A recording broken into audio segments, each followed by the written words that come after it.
This how to 1 minute will show you how to set up pickup on Shopify store.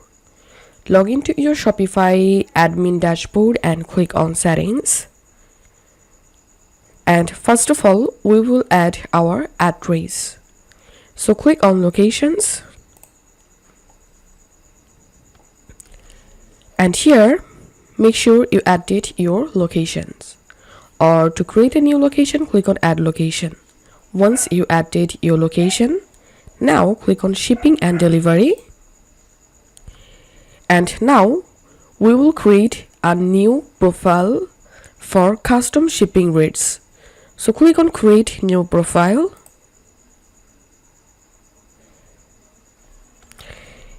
And I'm giving name local pickup.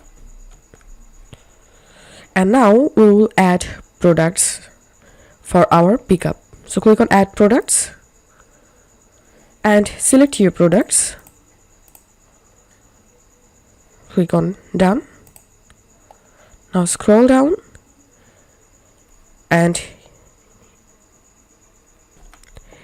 here you have to select your shipping location and to create a new shipping zone, click on create zone.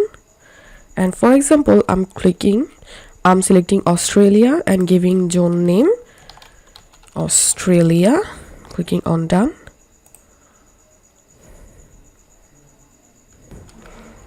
And click on add rate. And here I'm selecting free and rate name giving pickup. Done. And now click on save. And now I'm clicking on local delivery location. And here check this box. This location offers local delivery. And here you can add your delivery zone and you can add delivery information here. Then click on save. So that's how we can set up pickup on Shopify. If you find this video helpful, don't forget to subscribe how to 1 minute. See you in the next video.